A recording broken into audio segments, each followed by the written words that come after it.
Hey everybody, I'm here with Joel Chandler. Joel, you know, you've been one of the leaders in Larkfield for the rebuild in this area, and specifically over on Brighton and all these streets right here.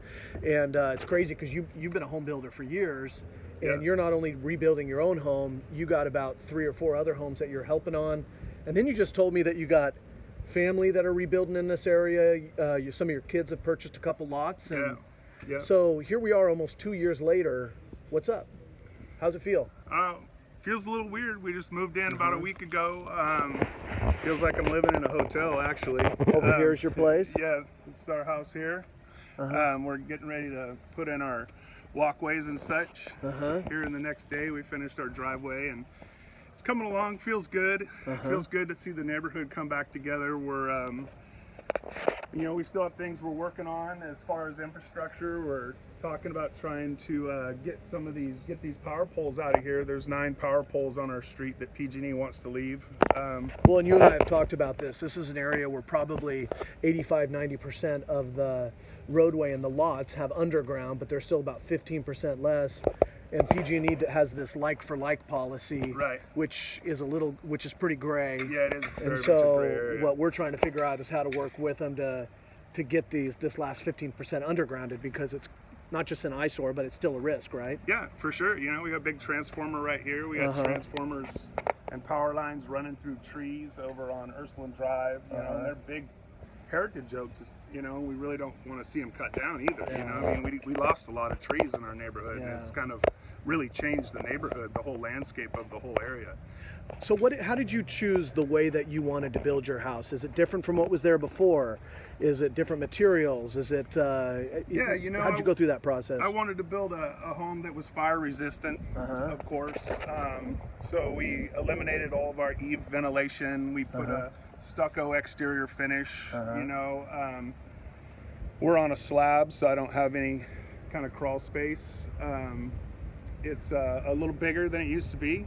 You know, we had a large size lot, so we were able to build a little nicer, larger home. Large lot, but a deep lot, right? So so unlike our friend Steve, your neighbor, Steve Mason, who went from, he said, about 1,800 square feet to 2,300, he did it sideways. You built deeper, right? Right, because ours is a big pie, because we're in the court here, so our lot's kind of pie shaped, so the house kind of gets larger towards the back. Yeah. So got to be, you know, one of the things we've talked about with some folks recently, because you have occupancy here, you're staying here. What's it like living in a construction zone right now? Is it just kind of eerie? It's challenging. Is it a trip? Yeah, it's challenging sometimes. We have to, you know, be patient. We can't just be like, well, we're done with ours, and now we don't want anybody making noise or making dust. So that's kind of going to be the challenges, you know, to keep the house clean inside, and we got dust everywhere still, and people trying to rebuild their homes, you know. So yeah, it's weird. It's weird. It's just weird. It's a weird feeling coming back in. Like I said, it feels like I'm living in a hotel, because I've only been in it 5 days, so it's kind really of, 5 days, man. The first night was Jesus. I don't think I slept a wink. I kept waking up. You know, that night was, I mean, all of you here in this area, and love from all of us. I mean, you got out of here running. And you know, I was just talking to your neighbor Steve, who said, you know, it's crazy because when you were first told by insurance companies that you have about 2 years to rebuild your home, because that's where you get the rent for 2 years and other things, he thought to himself, man, that's going to be easy.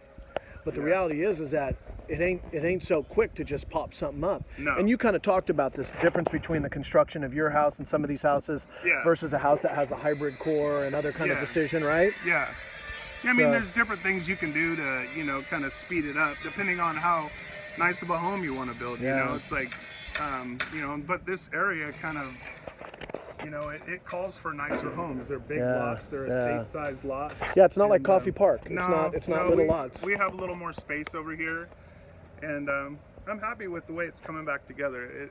It'll look beautiful when it's all done.